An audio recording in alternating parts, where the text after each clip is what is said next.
할렐루야. 여러분 한 주간 잘 지내셨나요?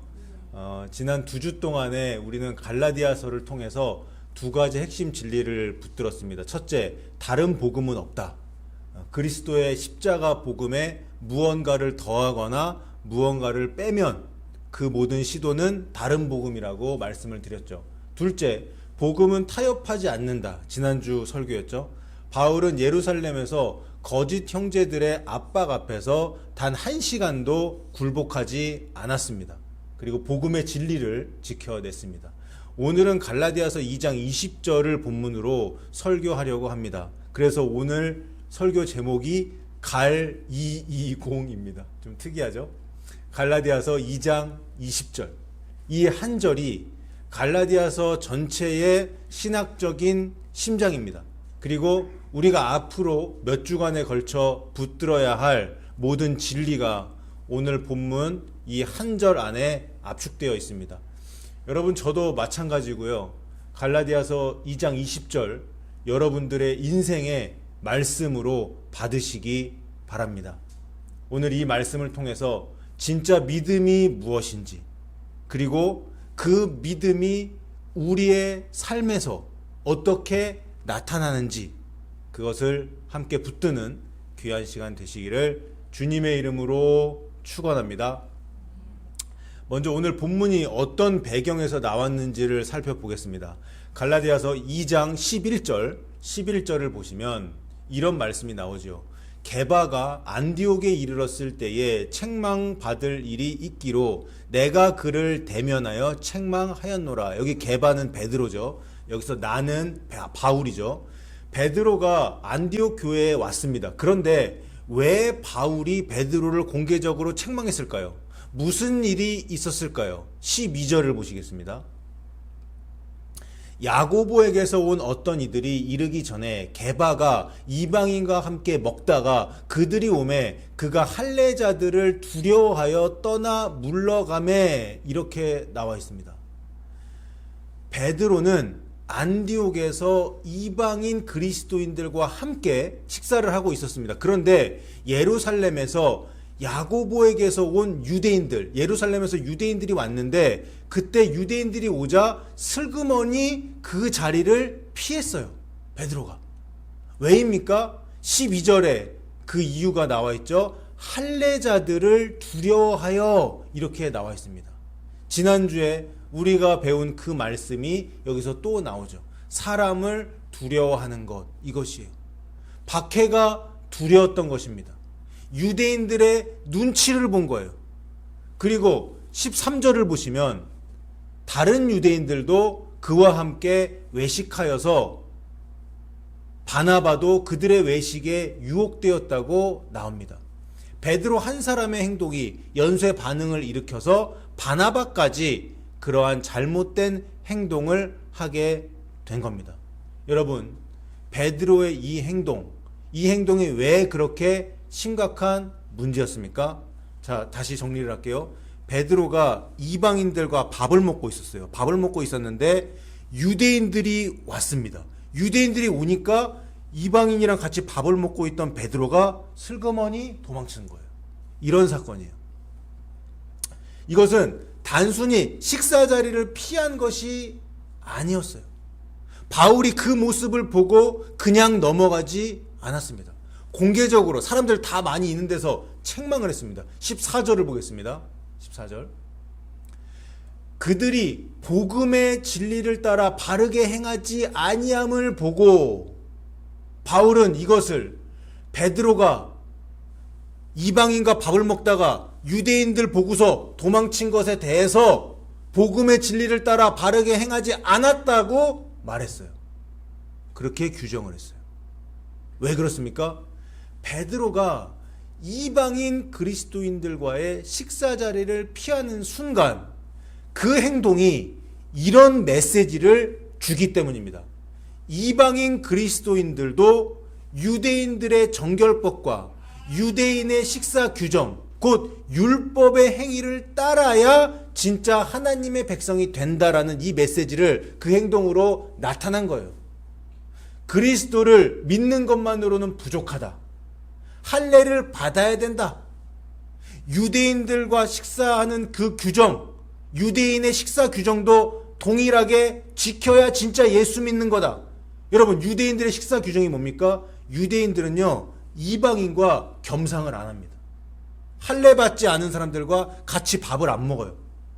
그런데 베드로가 이방인과 같이 밥을 먹고 있었죠? 그러다가 유대인들 보니까 같이 밥 먹는 거 이거 숨기려고 피하려고 그렇게 이 자리를 도망쳐 버린 거예요.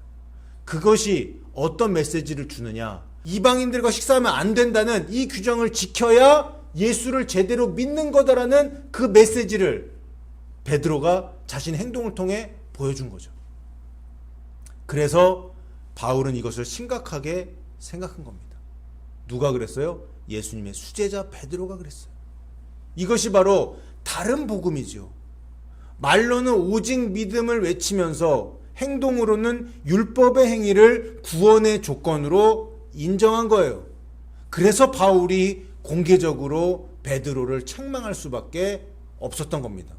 그리고 이 책망의 내용이 15절부터 19절까지 이어지면서 갈라디아서 전체의 신학적인 선언으로 발전합니다. 16절 보겠습니다. 16절.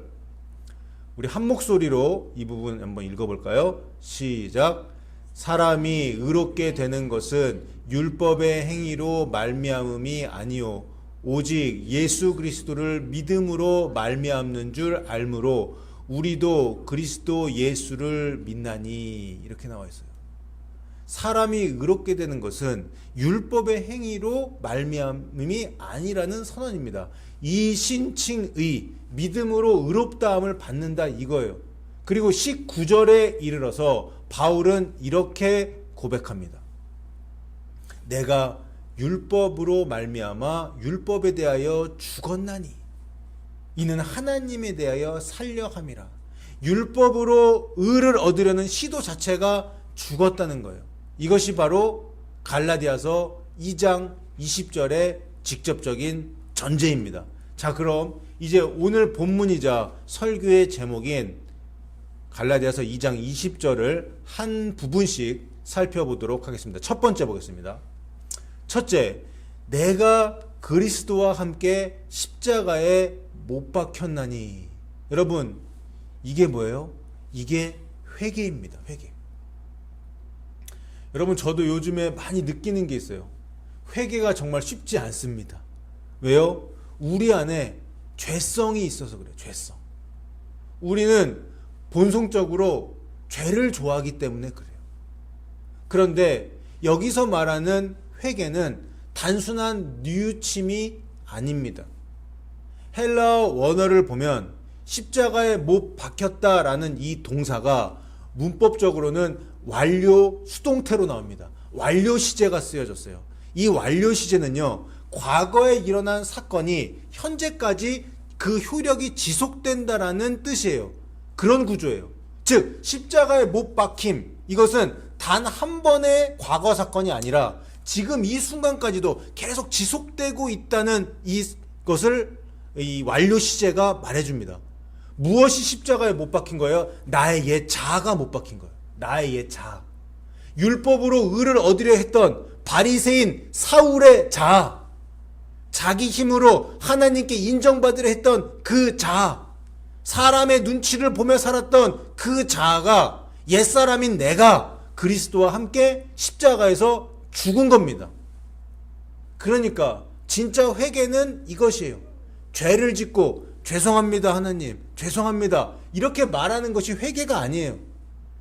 죄를 짓게 만들었던 그 옛 자아 자체가, 나의 죄성이 그리스도와 함께 십자가에서 죽는 것, 이것이 진짜 회개입니다.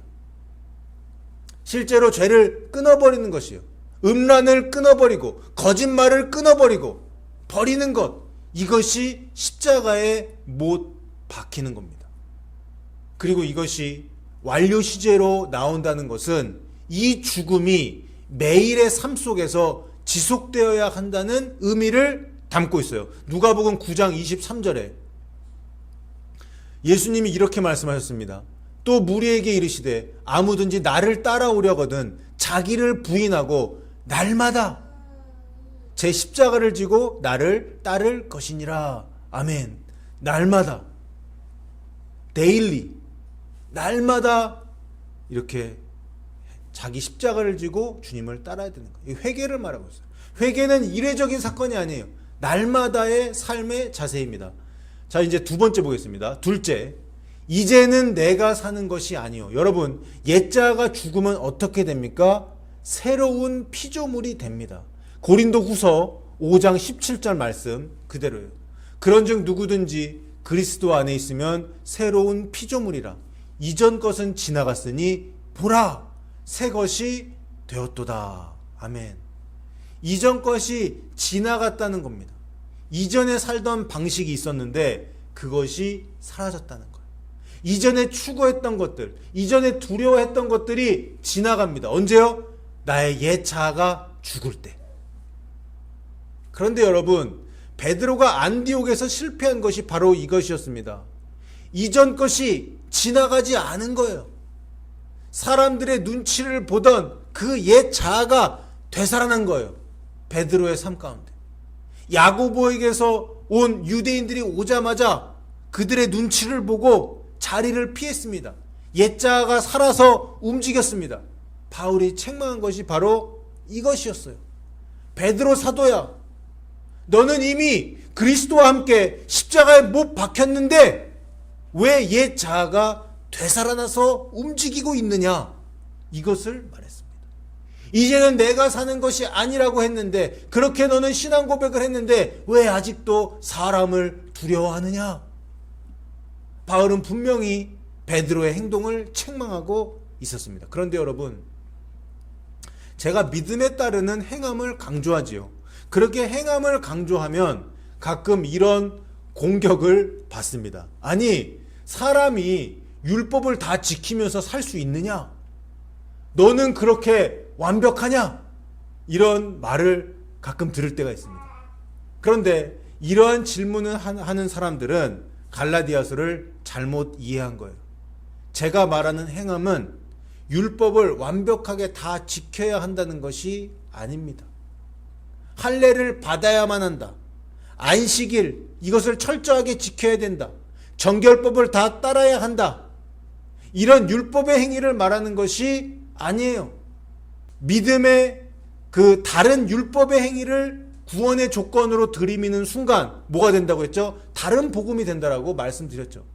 제가 말하는 행함은 이것입니다. 그리스도와 함께 십자가에 못 박힌 자로서 옛 자아를 실제로 죽이는 사람, 회개한 사람, 죄를 끊어버린 사람, 또 말씀대로 살려고 애쓰는 겁니다. 여러분, 이 둘은 율법의 행위와 이 믿음에 따르는 행함은 이게 두 개가 다른 거예요. 제가 말하는 행함은 이미 그리스도 안에서 의롭다함을 받은 자가 그 은혜, 그 구원의 은혜에 응답하는 삶이에요. 뿌리가 완전히 달라요. 진짜 믿음이 있으면 그 믿음대로 살겠죠. 아니, 예수님을 자신의 임금의, 자신의 인생의 주인으로 여기면서 그런데 주인의 말을 불순종한다? 이건 모순입니다. 이건 말이 안 되는 거예요. 죄악 속에 그대로 살면서 죄의 종노릇 하면서 난 교회 다니고 예수 믿으니까 구원받는다? 이게 비진리입니다. 그럼 세 번째로 넘어가겠습니다. 셋째, 오직 내 안에 그리스도께서 사시는 것이라. 그렇다면 이제는 내가 죽었으니까 이제 누가 사는 거예요? 내 안에 그리스도 예수님이 사시는 겁니다. 예수님이 내 안에 계신대요. 내 안에서 살아가신대요. 놀라운 말씀이에요. 여러분, 너무나 잘 아시는 요한복음 15장의 포도나무 비유 아시죠? 요한복음 15장 5절에 예수님이 이렇게 말씀하십니다.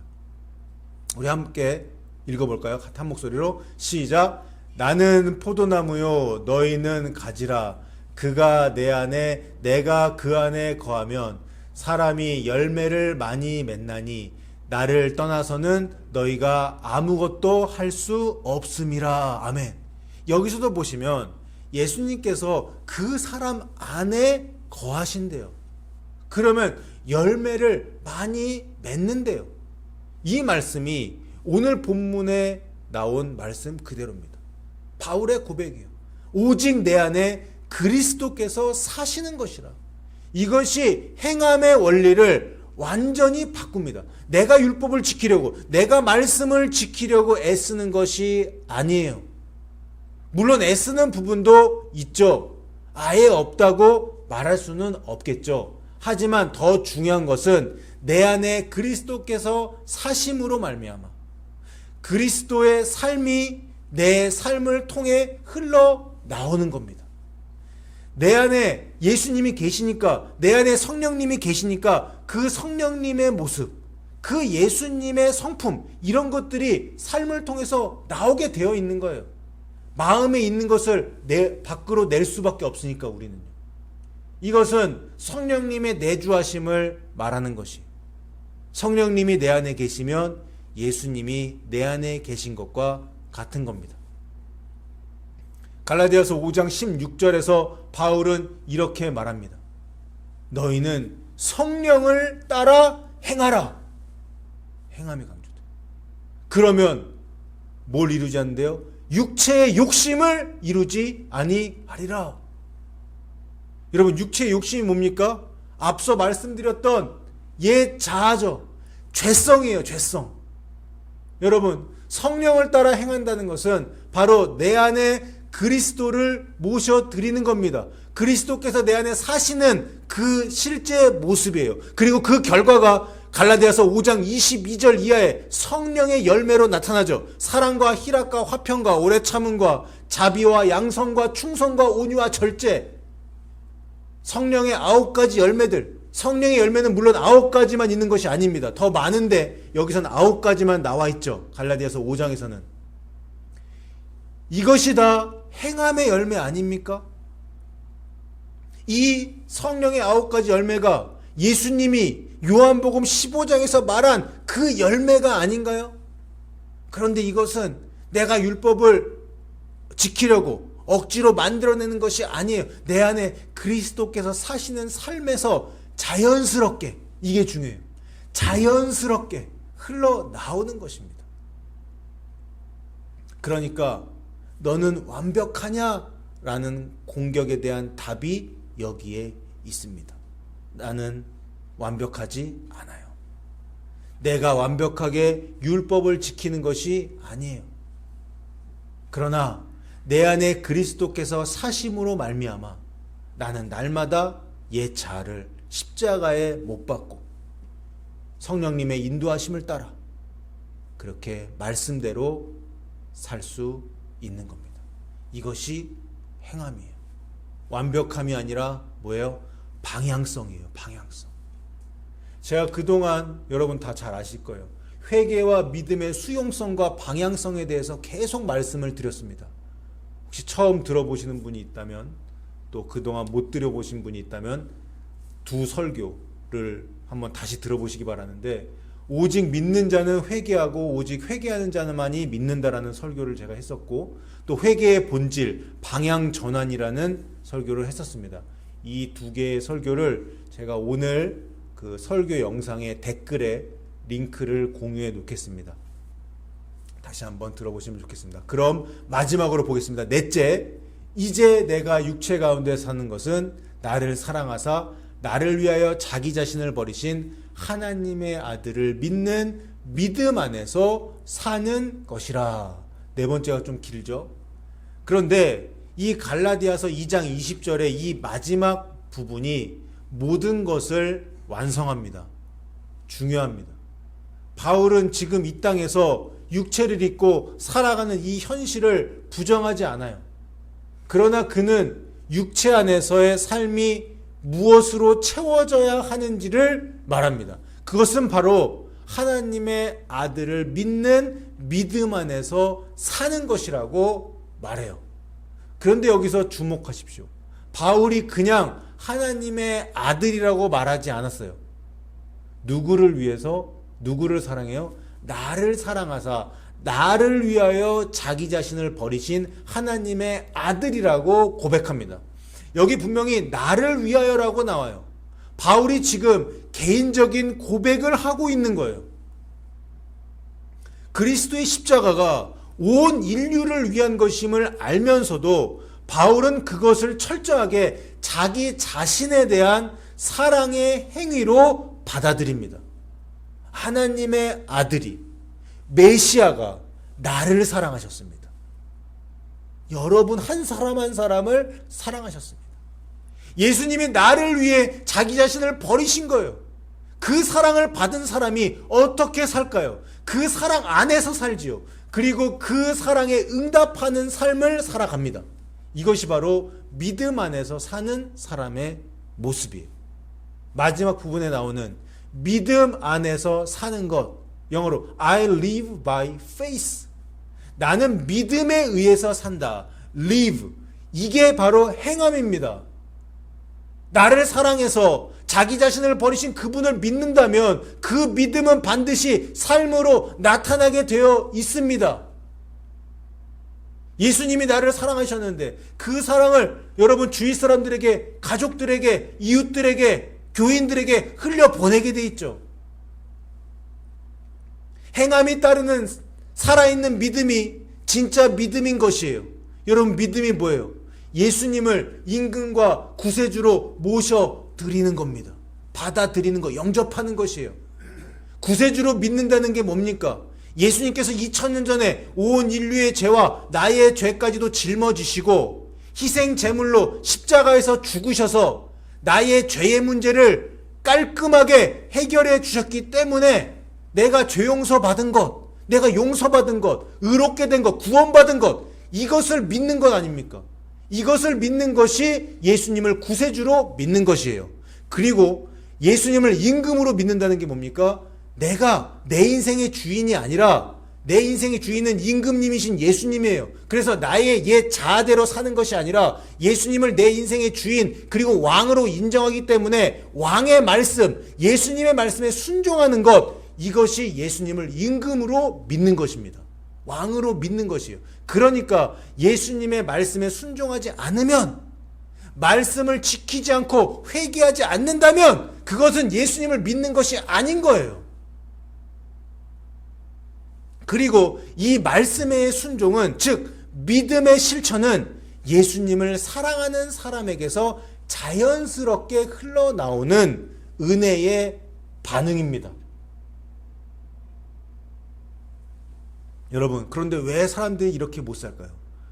교회 다니는 사람들도 이렇게 왜 못 살까요? 하나님이 주신 은혜를 잊기 때문이에요. 감사하는 마음이 사라지기 때문이에요. 여러분 돌아보면 하나님께서 우리의 인생에 얼마나 크고 놀라운 은혜와 선물을 주셨는지 셀 수 없습니다. 저도 정말 하나님의 정말 그 은혜를 생각하면 정말로 감사가 넘쳐 나와야 돼요. 그런데 그때뿐일 때가 많아요. 저도 그런데 감사가 사라질 때가 있어요. 옛 자아가 막 되살아나요. 아니 주님의 수제자였던 베드로가 그런 실수를 했는데 우리는 또 그렇게 넘어지고 실수할 때가 많이 있겠죠. 사랑하는 성도 여러분, 여러분들에게 말씀드리고 싶습니다. 회개하십시오. 우리는 그리스도와 함께 십자가에 못 박힌 우편 강도와도 같은 사람들입니다. 첫째도 회개요, 둘째도 회개요, 셋째도 회개입니다. 여러분 회개하지 않으면 희망이 없어요. 예수님이 공생애를 시작하시면서 가장 먼저 하신 말씀 뭐예요? 회개하라, 천국이 가까이 왔느니라. 지금 우리가 외쳐야 될 말씀, 회개하라, 휴거가 가까이 왔느니라. 여러분 회개한 그 자리, 옛자가 죽은 그 사람 안에서 그리스도가 사십니다. 그래서 회개한 사람의 몸은 그리스도께서 거하시는 하나님의 성전이에요. 마지막으로 이제 내가 육체 가운데 사는 것은 나를 사랑하사 나를 위하여 자기 자신을 버리신 하나님의 아들을 믿는 믿음 안에서 사는 것이라. 그 사랑에 감사해서, 그 은혜에 감사해서, 그 사랑과 은혜에 반응하여서 행함으로 믿음을 증명하는 것, 이것이 갈라디아서 2장 20절의 핵심입니다. 하나님의 은혜를 패하지 아니하며 그 값비싼 하나님의 은혜와 사랑에 반응하여서 이 말씀대로 살아가시는 저 여러분 다 되시기를 주님의 이름으로 축원합니다.